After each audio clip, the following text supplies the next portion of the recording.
All right. Exciting day for any chainsaw enthusiast is when they pick up a new saw. And this is my beautiful new Stihl 461. So I'll go through and give a bit of a review on this fantastic saw that I've purchased. Might as well cover some of the basics, things to look for when you're buying a chainsaw, make sure you're getting yourself a good deal. They come with this 72 drive link Stihl RSLF chain. That's a skip square chain. Someone's filed it around, but we can live with that, it's a good chain. Can't complain with that.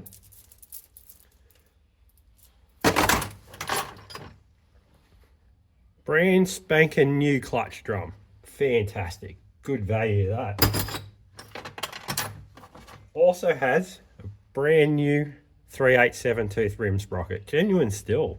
Great value, that one. It's got the new clip, the new bearing, everything. Fantastic. Some of the more eagle-eyed amongst you may have realised there might be a problem with this saw. So, might as well talk about it. This total thing was $75. Obviously had big problems. It happens. But who doesn't like a basket case? See if you can fix it. So we'll quickly go through what's actually wrong with this thing, why it's all apart. So that's our piston. I'll zoom in on it a bit.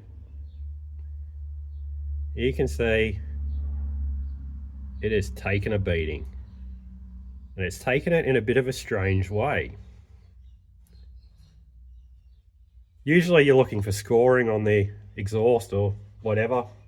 This has got some pretty bad damage. The saw had compression and spark when it was all together. It just felt odd. So there was clearly a bigger issue at play.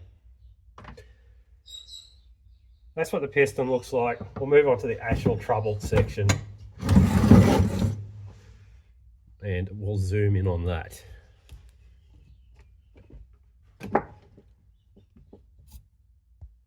So the case halves are split. The problem is the big end bearing, so the bearing in the bottom of the connecting rod. One of the needles has come out of that connecting rod bearing down the bottom there, and has worked its way up.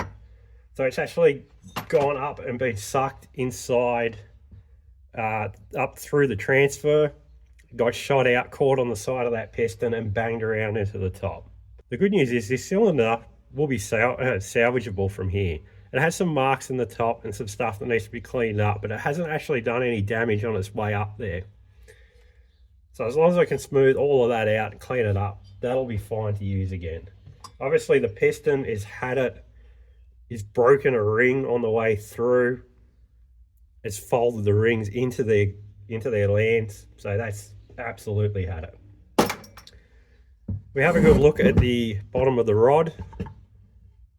It's changed color and it's gone blue, so that rod is probably done. There's better than average chance this crankshaft and rod are finished. In most of these styles of saws, the split case saws, are a three-piece crankshaft, so you can separate it, so you can change out that bearing.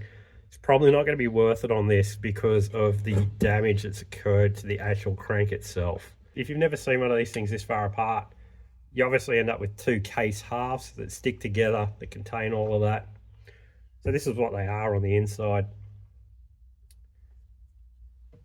It's not an ideal situation, but it happens. There is a good chance this saw is salvageable for a very reasonable price. So given the low buy price and some of the other bits on it, it was never really going to be a concern. Both the case halves are in good condition. The bearings haven't walked out of there or warped or anything like that, but they are in bad shape. That is very, very notchy. So that's probably occurred when that little roller bearings got caught up in the top. It's going to be hammering up against the top of that cylinder. Something has to give, and it's probably pushed a lot of force back down through them bearings. The rest of the saw is in all right shape. There's enough stuff here to make it usable. Everything else basically works. So